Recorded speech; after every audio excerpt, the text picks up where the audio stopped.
इस समय रुपया जो है वो डॉलर के मुकाबले मजबूत हो रहा है। एक और कह सकते हैं बैंकिंग के लिए रिजर्व बैंक ऑफ इंडिया और स्टॉक एक्सचेंज के लिए सेबी, ये दोनों ऑफ कोर्स भारत सरकार तो अपनी जगह पर है। अभी कुछ दिन पहले तक रुपया 100 को छूने जा रहा था, जो भी घट के 93-94 तक भी आ गया था। इन्होंने जीडीपी के प्रोजेक्शन को थोड़ा घटा दिया, जो पहले 6.9% था। 30 सितंबर तक आने वाले फंड पर यह लागू होगा। तो सितंबर तक हम लोग मान लगाए रहे कि रुपया मजबूत हो सकता है।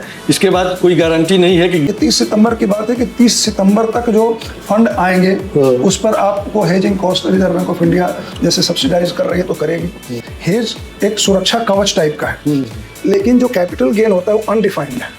हमने आज जो निवेश करके रखा है उस निवेश का वैल्यू बढ़ भी सकता है, निवेश का वैल्यू घट भी सकता है। जो रुपया मजबूत हो रहा है उससे आयात और निर्यात पर क्या असर पड़ेगा? रक्षा सामग्री, कुछ लड़ाकू विमान लेने हैं तो लेने क्रिटिकलिटी है।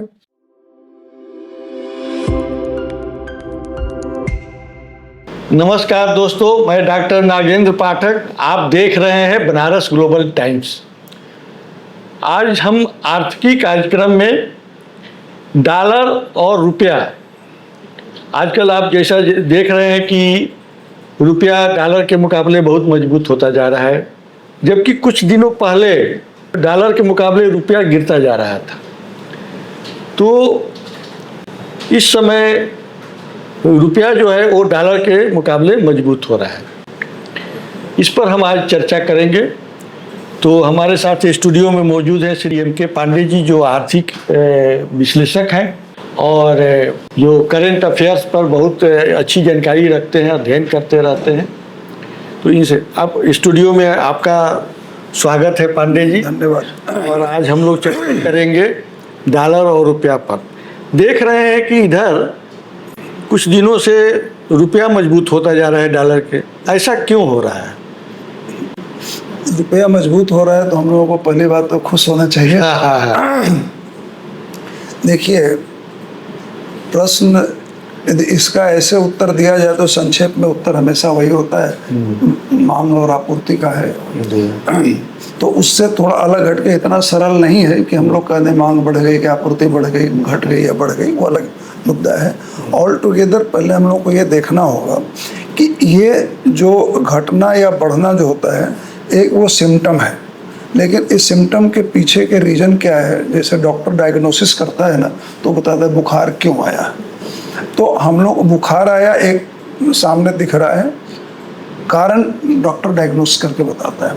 तो जैसा हम लोग आर्थिकी कार्यक्रम में करते हैं कि हम लोग जनता के सामने, अपने श्रोताओं के सामने एक इंफॉर्मेटिव चीज़ रखें तथ्यों के आधार पर, ताकि वो अपना भी इन्फॉर्म डिसीजन बना सकें।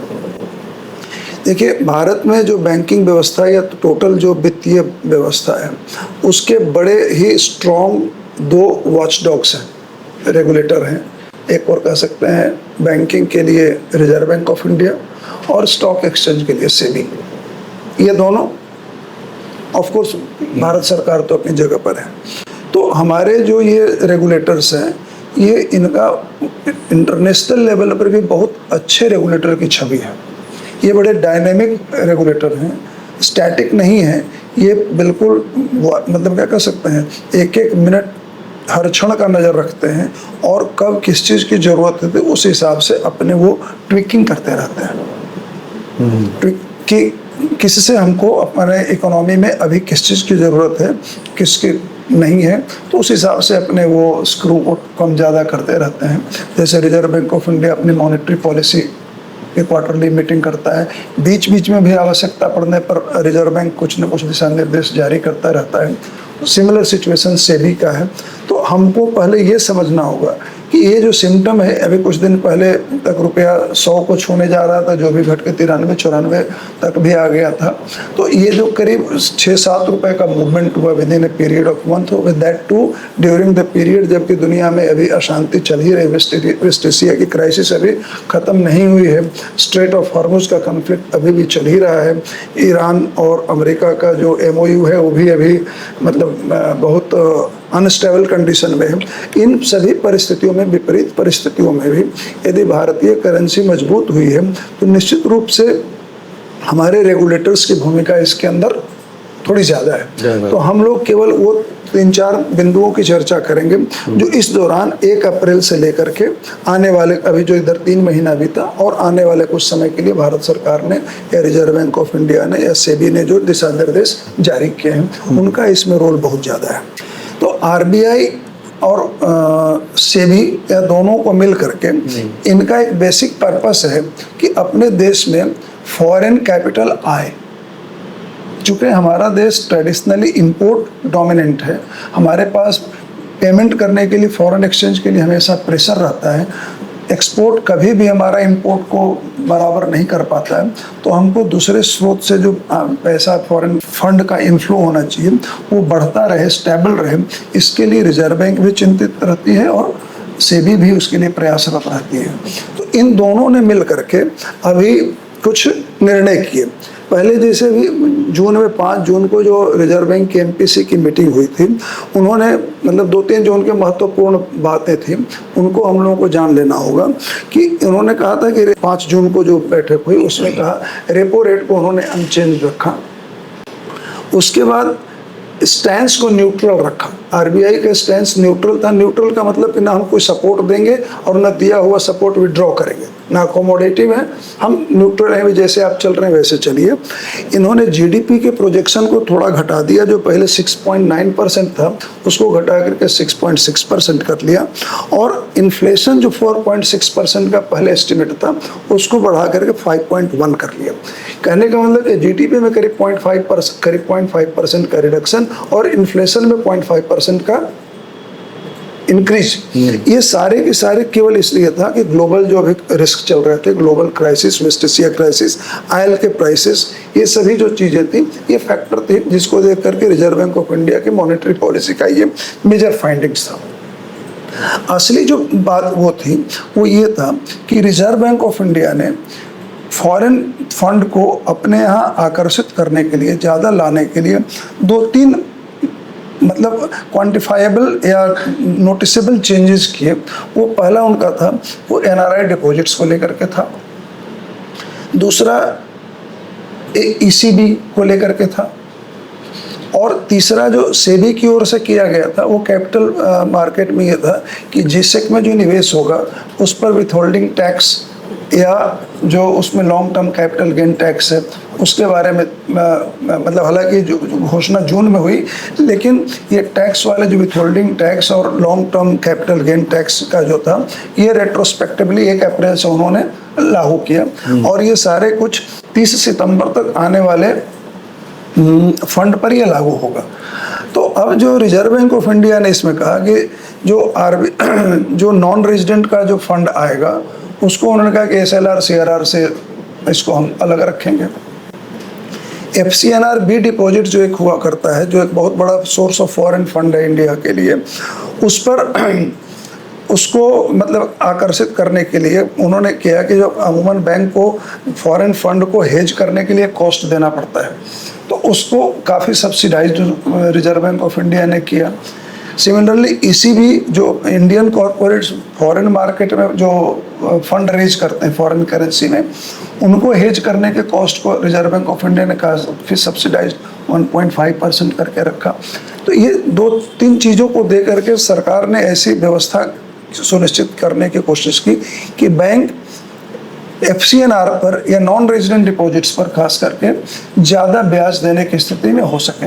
यदि ब्याज हम यहाँ थोड़ा ज़्यादा देंगे तभी फॉरेन करेंसी का जो डिपॉजिट होता है अपने यहाँ आता है। जैसे मान लीजिए कि थोड़ी देर के लिए यूएस में जो रेट ऑफ इंटरेस्ट चल रहा है और उसकी तुलना में यदि भारत में रेट ऑफ इंटरेस्ट थोड़ा ज़्यादा होगा तो लोग अपने उस करेंसी को यहाँ पर पार्क करेंगे, हमारे यहाँ फॉरेन करेंसी आएगा।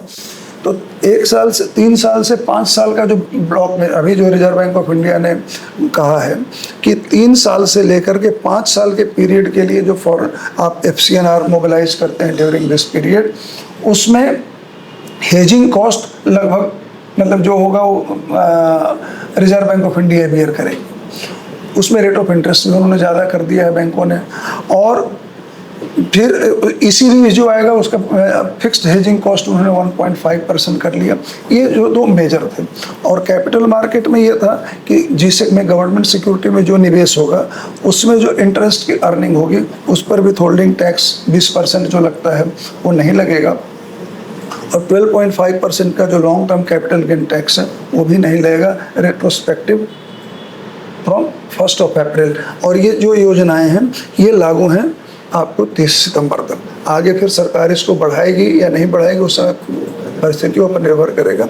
लेकिन ये 3-4 जो मेजर चेंजेस थे रिजर्व बैंक ऑफ इंडिया ने किया जिसका प्रभाव पड़ा, जिसकी वजह से डॉलर पर मतलब इंडियन करेंसी पर जो प्रेशर था वो प्रेशर कम हुआ। और उसके पहले ही एक बार सरकार ने, हम लोगों ने उस पर एक चर्चा भी की थी नेट ओपन पोजीशन को लेकर के, उस पर भी सरकार ने 100 बिलियन का जो रखा था कैप, उसका भी प्रभाव है। ये सारे का मिला जुला प्रभाव है कि अभी जो रुपया पर जो प्रेशर था वो थोड़ा कम हुआ है, और शायद उसकी वजह से ये रुपया मतलब थोड़ा डॉलर की तुलना में मजबूत दिख रहा है। तो मतलब कि सितंबर तक हम लोग मान लगाए रहे कि रुपया मजबूत हो सकता है, इसके बाद कोई गारंटी नहीं है कि मजबूत होगा कि नहीं, इसको इस तरह से निष्कर्ष निकालना शायद थोड़ी मतलब जल्दबाजी, या मैं तो समझता हूँ कि मतलब ज्यादती भी होगी। हम लोग अभी जो तत्काल में उठाए गए कदम हैं उनकी केवल चर्चा कर रहे हैं। ये 30 सितंबर की बात है कि 30 सितंबर तक जो फंड आएंगे उस पर आपको hedging cost reserve Bank of India जैसे सब्सिडाइज कर रही है तो करेगी, आगे भी कर सकती है, आगे नहीं भी कर सकती है। सिमिलरली ECB का भी हेजिंग कॉस्ट 1.5% 30 सितंबर तक के लिए उन्होंने रखा। जो कैपिटल मार्केट में निवेश की जो बात हो रही है जिस पर कि विथ होल्डिंग टैक्स और long term capital gain tax को जो भी खत्म कर रहे हैं, वो कह रहे हैं कि 1 अप्रैल से लेकर के 30 सितंबर के बीच में जो निवेश आएगा उस पर हम इसको लागू रहेगा। हो सकता है आने वाले दिन में फिर इसको बढ़ा सकते तो। लेकिन जो INR डॉलर का या जो फॉरेन एक्सचेंज का रेट केवल इन्हीं कारणों से नहीं, ये तो एक सपोर्ट, रुपया को सपोर्ट देने के लिए, फॉरेन फ्लो को बढ़ाने के लिए एक ये कदम उठाए गए हैं। केवल अकेले इनके बढ़ा लेने मात्र से रुपया का दाम घटेगा या बढ़ेगा ये कह देना थोड़ा सा मतलब जल्दबाजी होगी। लेकिन हाँ, एक ही ऐसा मतलब लेकिन सरकार की जो ये फैसला है उससे गिरा तो है। हाँ, इससे सपोर्ट तो मिला है, सपोर्ट मिला है, बिल्कुल सपोर्ट उससे मिला है। इनफ्लो बढ़ रहा है। सरकार का एक अनुमान है कि केवल FCNR के तहत ही करीब 50 से 60 बिलियन डॉलर ये 2-3 महीने में ये भारत को मिल जाएगा। और FCNR एक स्टेबल फंड है, 3 साल के लिए है, 5 साल के लिए है, तो मतलब उस हिसाब से उसमें जो वोलेटिलिटी है वो थोड़ी कम हो जाती है, जो भारत से मतलब किसी भी सरकार के बैलेंस ऑफ पेमेंट पर के एंगल से देखा जाए तो एक बहुत ही फेवरेबल कॉन्ट्रीब्यूटर है। ये FCNRB ये एक शब्द आता है, ये है क्या? FCNRB समझने के लिए पहले बात आपको ये कहना होगा, हम लोग को ये समझ लेना होगा कि एक वर्ड यूज करते हैं NRI। हाँ, NRI। हाँ, जब पहले NRI को समझ लेना होगा उसके बाद हम लोग इसको समझ लेंगे। NRI का फुल फॉर्म है नॉन रेजिडेंट इंडियंस। फेमा अपने देश में कानून है फॉरेन एक्सचेंज मैनेजमेंट एक्ट, वो रेजिडेंट को परिभाषित करता है, और जो रेजिडेंट नहीं है वो नॉन रेजिडेंट है, ऐसे मान लीजिए। तो जो व्यक्ति अपने देश में एक साल में, एक कैलेंडर ईयर में यदि 181 डेज तक रहा तो रेजिडेंट है, अदरवाइज क्या हो जाएगा? नॉन रेजिडेंट हो जाएगा। एक जनरल परिभाषा होगी। लेकिन टाइम टू टाइम इसमें नॉन रेजिडेंट में की परिभाषा रिजर्व बैंक या फेमा के तहत मतलब क्या कह सकते हैं आयाम भी है। जैसे उदाहरण के तौर पर कोई स्टूडेंट मतलब फॉरेन गया पढ़ने के लिए, चाहे वो 2 साल का कोर्स हो, 6 महीने का कोर्स हो, 5 साल का कोर्स हो, जिस दिन वो फॉरेन सॉइल पर कदम रख देगा उस दिन से उसको NRI मान लिया जाएगा। अभी उसका 181 डेज 280 सब डेज से कोई मतलब नहीं है। सिमिलरली कोई नौकरी करने गया तो उसका एम्प्लॉयमेंट का पीरियड कितना है, यदि लॉन्ग टर्म एम्प्लॉयमेंट पर गया है तो from the very first day वो मान लिया जाएगा कि वो नॉन रेजिडेंट हो गया। बट फेमा के तहत रेजिडेंट की परिभाषा है, और जो रेजिडेंट नहीं है वो नॉन रेजिडेंट है। तो नॉन रेजिडेंट्स जो हैं इंडियंस, वो भारत के लिए फॉरेन एक्सचेंज अर्निंग के एक बहुत बड़े टूल्स हैं। जितना इंडियन डायस्पोरा विदेशों में है, वो काफ़ी पैसा अपने देश में भेजते हैं रेमिटेंस, चाहे फैमिली मेंटेनेंस के लिए, चाहे अपने निवेश के लिए। तो जब नॉन रेजिडेंट्स को इंडिया में निवेशित करने के आकर्षित करने के लिए भारत सरकार शुरू से ही कुछ न कुछ उनको छूट दे रखी है। जैसे जो नॉन रेजिडेंट्स हैं उनका जो इंटरेस्ट इनकम इंडिया में है वो नॉन टैक्सेबल है। तो नॉन रेजिडेंट इंडियंस के जो डिपॉजिट स्कीम्स हैं उनके पास दो विकल्प है। एक विकल्प है कि वो अपने फंड को ला करके इंडियन रुपीस में यहाँ जमा करें। दूसरा विकल्प है कि वो अपने फॉरेन करेंसी फंड को फॉरेन करेंसी में ही यहाँ रखें।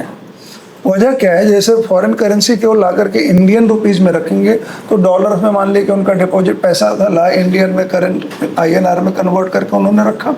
फिर यदि इस पैसे को वापस उनको अमेरिका या जहां अपने देश में ले जाना होगा तो फिर INR को उनको डॉलर में कन्वर्ट करना पड़ेगा। हो सकता है उस समय एक्सचेंज रेट उनके अनफेवरेबल हो जाए, फेवरेबल भी हो सकता है, लेकिन 2 बार उनको एक्सचेंज कॉस्ट बियर करना पड़ेगा, मतलब एक्सचेंज रिस्क एक्सपोज्ड है। तो बहुत से ऐसे लोग होते हैं जिनको कि फॉरेन करेंसी में एक्सचेंज रिस्क नहीं चाहिए। फॉरेन करेंसी में मेरा डिपॉजिट रखिए और जब मेरा मैच्योर हो जाए तो फॉरेन करेंसी में लौटा दीजिए। तो FCNR जो है it is foreign currency non resident, इसका ये एब्रिविएशन है, फॉरेन करेंसी नॉन रेजिडेंट।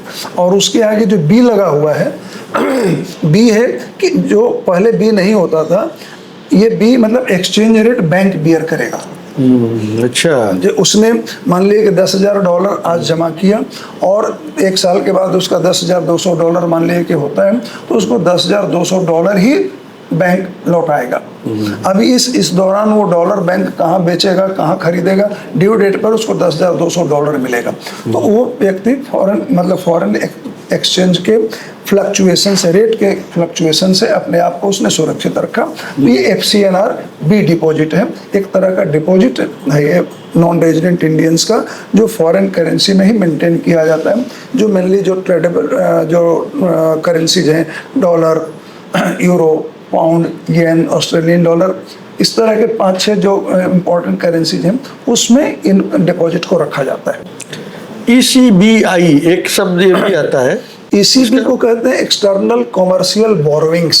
अच्छा, जैसे कोई इंडियन कॉरपोरेट विदेशी स्रोत में जाकर के, सॉइल पर जाकर के अपने लिए उधार ले।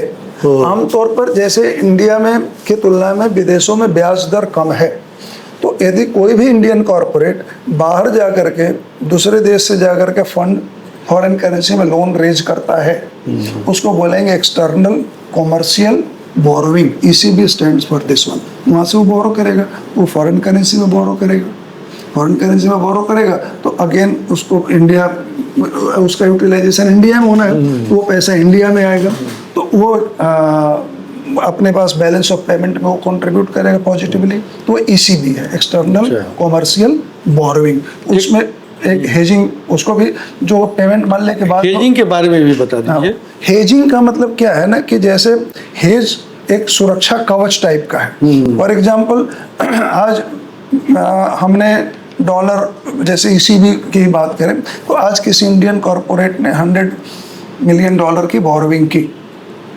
अब इसका रिपेमेंट उनको करना है, इंटरेस्ट का भी रिपेमेंट करना है और उनका प्रिंसिपल का भी रिपेमेंट करना है, EMI का पेमेंट करना हो, चाहे इंटरेस्ट का पेमेंट करना हो। यदि टर्म है कि उनको डॉलर में पेमेंट, ऑब्वियसली डॉलर में पेमेंट करना होगा। तो अब इस व्यक्ति के पास एक उपाय है कि हम आज ले आए और अपना यहाँ निवेश किया, जो भी व्यापार में डाला, जिस दिन ड्यू डेट होगा उस दिन उतना डॉलर हम खरीद करके उसको पेमेंट कर देंगे। तो ये व्यक्ति तब तक एक्सचेंज रिस्क लेकर के बैठा हुआ है। यदि रेट इसके अनफेवरेबल मूव करेगा तो इसको ज़्यादा नुकसान हो सकता है। तो उसको बचने के लिए कोई ये कह सकता है कि ठीक है, आज हमने $100 मिलियन लिया है और सपोज हर साल हमको $10 मिलियन लौटाना है at the end of the year, तो ये व्यक्ति आज ही किसी अपने बैंक के साथ वो $10 मिलियन का फॉरवर्ड कॉन्ट्रैक्ट कर लेगा। तो ये जो फॉरवर्ड कॉन्ट्रैक्ट कर लिया उसने, तो अपने आप को एक्सचेंज के रिस्क से बचाया। तो ये जो फॉरवर्ड कॉन्ट्रैक्ट, उसके लिए हेज की व्यवस्था, मतलब एक सुरक्षा की का उपाय हो गया। तो this is what called hedging, कि रिस्क के अगेंस्ट जो सुरक्षा का उपाय है उसको हम लोग हेज कह सकते हैं। तो इस वाले केस में फॉरेन एक्सचेंज के रेट के फ्लक्चुएशन का रिस्क है, उस रिस्क से बचने के लिए उन्होंने फॉरवर्ड कॉन्ट्रैक्ट कर लिए, तो एक वो हेज हो गया। ये इस प्रोसेस को हम लोग हेजिंग कहेंगे। एक शब्द आता है स्वाप, SWAP, उसका मतलब क्या होता है? स्वैप को बोलचाल में तो अदला बदली होता है, जैसे आपका मोबाइल मेरा मोबाइल मैं आपको दे दूं, आप हमको दे दें, ये स्वैपिंग ऑफ मोबाइल हो गया। अच्छा। This is what exact swapping is. अब इस वाले केस में क्या है कि हम लोग, मतलब ये भी एक स्वैपिंग भी है, एक हेजिंग का एक तरह से कहा जाए इंस्ट्रूमेंट ही है, हेजिंग का इंस्ट्रूमेंट है। अब उसमें कई तरह के स्वैप हो सकते हैं, रेट ऑफ इंटरेस्ट का स्वैप हो सकता है, तमाम चीज़ें होती हैं। तो अपने रिस्क को किसी एक दूसरे, मतलब एक एसेट को एक लाइबिलिटी खड़ा करके या लाइबिलिटी के अगेंस्ट को एसेट खड़ा करके उसके अंदर जो जिस रिस्क को जो एक रेट ऑफ इंटरेस्ट का भी स्वैप होता है, इस तरह करके हम लोग मतलब एक तरह से अदला बदली कर सकते हैं, एसेट को लाइबिलिटी को एसेट से स्वैप करके रखें, मतलब बैलेंस शीट में दोनों साथ हो जाए। रिजर्व बैंक मॉनेटरी पॉलिसी जब जारी करती है तो उसमें एक शब्द आता है SLR, इसका मतलब क्या होता है? SLR को बोलते हैं स्टैट्यूटरी लिक्विडिटी रेशियो। अच्छा। SLR stands for statutory liquidity ratio. तो आप देखिए, जैसे भारत में या कहीं भी किसी भी देश में, भारत में खास करके बात हम लोग करें तो बैंक्स जो है ना वो पब्लिक फंड पर बिजनेस करते हैं, उनका अपना कुछ नहीं है, और वो पब्लिक फंड, पब्लिक एक दो नहीं, मिलियंस क्या करोड़, मतलब मिलियंस एंड मिलियंस में है। तो बैंकिंग व्यवस्था चलती है विश्वास पर। तो एज ए रेगुलेटर बैंक में कभी लिक्विडिटी क्राइसिस ना हो, बैंक में लोग ऐसे पैसा इतना ज़्यादा निकालने पहुंच जाए कि बैंक को अपने एसेट को लिक्विडेट करने में टाइम लगता है। बैंक का एसेट है, बैंक ने किसी को लोन दे रखा है, तो लोन की रिकवरी उतनी आसानी से नहीं हो सकती जितनी आसानी से डिपॉजिटर पैसा मांगने आता है उसको देना होगा। तो वैसी कोई एक्सीडेंसी ना हो जाए, तो रिजर्व बैंक ऑफ इंडिया ने कहा कि बैंकों को एक स्टैट्यूटरी, मतलब कानूनी रूप से, मतलब वैधानिक लिक्विडिटी रेशियो मेंटेन करके रखना है। कुछ ऐसी security reserve Bank of India के साथ रखना है जो इमीडिएटली कन्वर्टेबल इनटू कैश हो, कैश के रूप में रखना है। कैश के रूप में नहीं, दैट इज कैश के रूप में जो रखना है वो तो CRR है, कैश रिजर्व रेशियो। ये ऐसी सिक्योरिटी होनी चाहिए जो कि इमीडिएटली कन्वर्टेबल इनटू कैश हो, मतलब बिल्कुल प्राइम सिक्योरिटी, जो जिसमें आमतौर पर ही हो सकता है। नहीं, जो गवर्नमेंट सिक्योरिटी, जिससे जिसको हम लोग कहते हैं, जो गवर्नमेंट की सिक्योरिटी है, जिसमें कि सॉवरेन गारंटी भी एक तरह से कह सकते हैं कि वो पैसा, जैसे भारत सरकार को किसी सिक्योरिटी में किसी ने बॉन्ड खरीद रखा है, तो वो भारत सरकार का कमिटमेंट है, वो 100% मतलब कन्वर्टेबल सिक्योरिटी है। तो वैसे सिक्योरिटी में निवेश करना है। गोल्ड में निवेश करके रखेंगे तो उसमें कोई रिटर्न नहीं मिलेगा। इस तरह के जो SLR सिक्योरिटी में जिसे रिटर्न मिलता हो, जिस पर कुछ ब्याज भी मिलता हो, लेकिन चूंकि ज्यादा वो लिक्विड है, ज्यादा सिक्योर है, तो ब्याज का दर उसमें कम होगा। तो SLR में उस तरह की सिक्योरिटी में बैंक्स को मैंडेटरी, चूंकि स्टैट्यूटरी वर्ड लगा हुआ है, वैधानिकता है कि उस सिक्योरिटी में बैंकों को निवेश करके रखना है, ताकि ऐसी कोई एक्सीडेंसी आ जाए तो उस सिक्योरिटी को इमीडिएट आप कैश में कन्वर्ट करिए और जो डिपॉजिटर डिमांड कर रहा है उसको दे दीजिए, पेमेंट करिए। जितनी मजबूत अर्थव्यवस्था होती है उतने वहां पर ये SLR CRR के मजबूत वाले इकोनॉमी में कम जरूरत पड़ती है। लेकिन एक अभी जैसे 25% को अधिक कहा जाए, तो कहीं ना कहीं से रिसर्च करके डाला गया होगा कि एक साथ 25% से ज्यादा के डिमांड करने वाले लोग नहीं आएंगे। जो लिक्विडिटी क्राइसिस तभी होगी ना कि मांग जितनी हो रही है उतनी लिक्विडिटी बैंक के पास नहीं, तो वैसी कोई पैनिक की सिचुएशन ना हो जाए, मतलब एक आर्थिक भूचाल जैसी स्थिति ना आ जाए, उसके लिए रिजर्व बैंक ने ये मैंडेटरी बना के रखा है कि आपको इतना इस फॉर्म में पैसा रिजर्व बैंक के साथ रखना है। तो भारत में कभी ऐसी स्थिति आई है? भारत में यदि आपको याद होगा, करीब 2001 या 2 की बात थी, एक अफवाह के तौर पर चला था कि ICICI बैंक फेल हो रहा, बंद हो रहा। उस समय की स्थिति ये थी कि किसी भी समय ICICI के ATM के सामने आपको 10, 15, 20, 25, 50 लोग भी खड़े मिल जाते थे। उस समय ये बात है 2001-2 की या 2-3 की, ऐसे ही बात कर सकते हैं। उस समय रिजर्व बैंक ऑफ इंडिया का ये स्पष्ट आदेश था सभी बैंकों की करेंसी चेस्ट को कि आईसीआईसीआई जब भी जितना कैश मांगे उतना कैश उसको देना है, क्योंकि पब्लिक में ये मैसेज नहीं जाना चाहिए कि आईसीआईसीआई का एटीएम ड्राई हुआ है।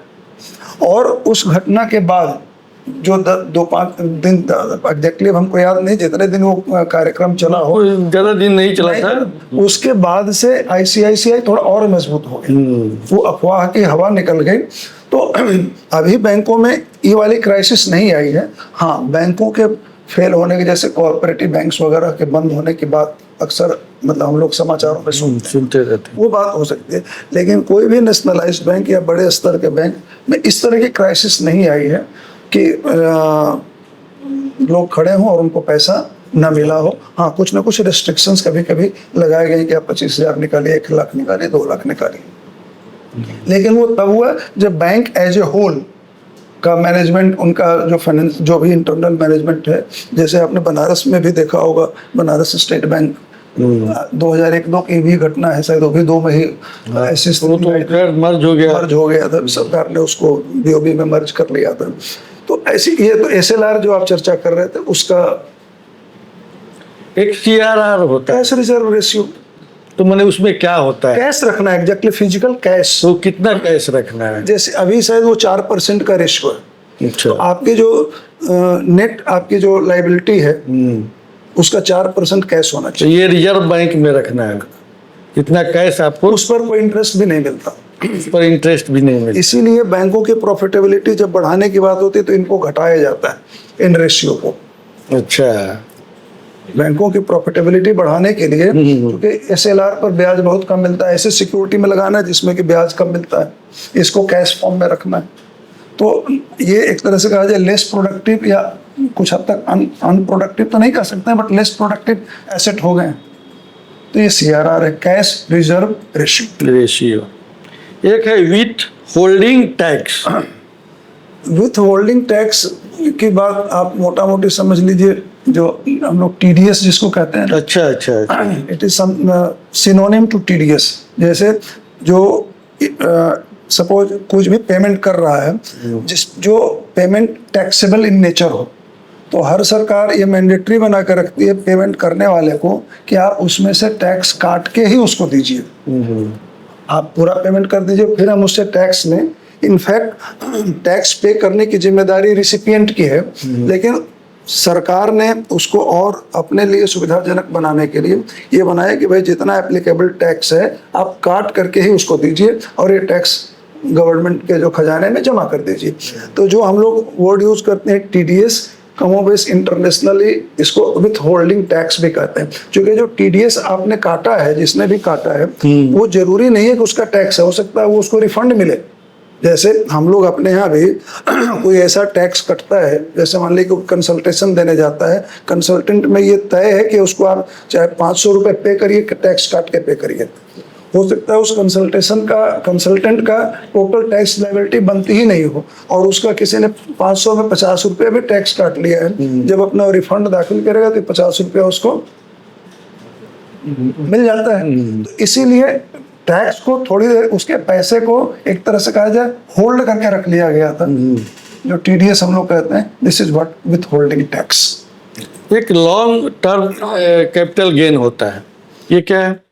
कैपिटल गेन, शॉर्ट टर्म भी होता है, लॉन्ग टर्म भी। कैपिटल गेन टैक्स, देखिए जहाँ कहीं भी हम लोग निवेश करते हैं तो उसमें 2 तरह की इनकम है, एक तो इंटरेस्ट इनकम है और एक है इंटरेस्ट इनकम जो नहीं है। तो जो इंटरेस्ट इनकम है वो तो टीडीएस वाले में जाएगा। जो जिसमें इंटरेस्ट नहीं है, और इंटरेस्ट वाले इनकम में एक बात होती है कि स्पेसिफाइड होता है, रेट ऑफ इंटरेस्ट डिसाइडेड होता है। तो एक तरह से कहा जाए वो इनकम को या उस एक्सपेंडिचर को, इनकम की बात हम लोग कर रहे हैं, इनकम नोन है कि इतना होगा, 1 लाख रुपए 10% पर है तो साल में 10,000 रुपये मिलेंगे। लेकिन जो कैपिटल गेन होता है वो अनडिफाइंड है। हमने आज जो निवेश करके रखा है उस निवेश का वैल्यू बढ़ भी सकता है, निवेश का वैल्यू घट भी सकता है, अनसर्टेन है। तो इस पर कोई टैक्स की सीमा ऐसे रनिंग फाइनेंशियल ईयर में नहीं लगा सकते। ये जिस साल में इस एसेट को हम लिक्विडेट करेंगे कैश में, उस दिन इसका मूल्यांकन होगा कि जो हमने निवेश किया था उस निवेश से हमको कम मिल रहा है कि ज्यादा मिल रहा है।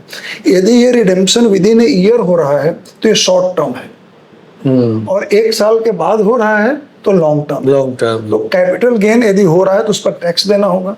गेन हो रहा है मतलब आपके निवेश से ज्यादा आपको मिल रहा है तो कैपिटल गेन है, उस पर टैक्स दीजिए। कम मिल रहा है तब तो कोई बात ही नहीं, फिर अपने टैक्स प्रोविजन में अगले में एडजस्ट करना, वो बात अपनी जगह पर चलेगी। लेकिन जो अनडिसाइडेड इनकम है, अनक्वांटिफाइड इनकम है एट द टाइम ऑफ निवेश, वो कैपिटल गेन में जाएगा। और जो डिफाइंड है, जो इंटरेस्ट इनकम है, वो टीडीएस या इस वाले इनकम में जाएगा। ये मतलब इससे थोड़ा सा जुड़ा हुआ एक प्रश्न है कि सरकार ने शॉर्ट टर्म पीरियड वाला जो गेन है उस पर टैक्स बढ़ा दिया है और लॉन्ग टर्म वाले पर घटा दिया है, तो इससे क्या लाभ होगा? देखिए, टैक्स का जहाँ तक सवाल है ना, टैक्स का रेट निर्धारित करने में सरकार के जो नीति निर्माता लोग हैं उनके सामने बहुत सारे पैरामीटर्स, एक बहुत बड़ा कैनवस होता है जिस पर वो देखते हैं। जबकि शॉर्ट टर्म गेन वह ज़्यादा मिडिल क्लास के लोग यूज करते हैं, शेयर बेचते हैं, खरीदते हैं, बेचते हैं, खरीदते हैं। अब आप इसको मतलब केवल हम लोग आर्थिक परिप्रेक्ष्य में इसको देखें तो जो टैक्स का निर्धारण का रेट निर्धारित करते समय जो हमारे नीति निर्धारक लोग बैठते हैं उनके सामने एक बहुत बड़ा कैनवस होता है। वो भी तमाम स्टडी करते हैं कि कहाँ से हमारा रेवेन्यू लीकेज हो रहा है या कहाँ से हमारा रेवेन्यू बढ़ सकता है। ये अलग सी बात है कि जहाँ से रेवेन्यू बढ़ सकता है उसमें कौन पे करेगा, middle class, upper class, lower class, वो बाद का एनालिसिस है। फिर यदि सरकार का उद्देश्य केवल रेवेन्यू बढ़ाना है तो चाहे मिडिल क्लास पे करे चाहे अपर क्लास पे करे, उनको रेवेन्यू चाहिए। यदि उनको मिडिल क्लास को हेल्प करना है तो मतलब वो तो वहाँ पर निर्धारित हो रहा है जब कैनवस पर वो रंग भर रहे होंगे। तो हो सकता है ये जनरल डाटा आया हो कि इस वाले मतलब 1 साल के भीतर वाले में कुछ ज़्यादा ट्रांजैक्शन हो रहे हैं, यदि इसको टैक्स ज़्यादा हो ही रहे हैं, ज़्यादा टैक्स करेंगे तो इससे हमारा रेवेन्यू इतना बढ़ जाएगा, तो उसको बढ़ा दिया।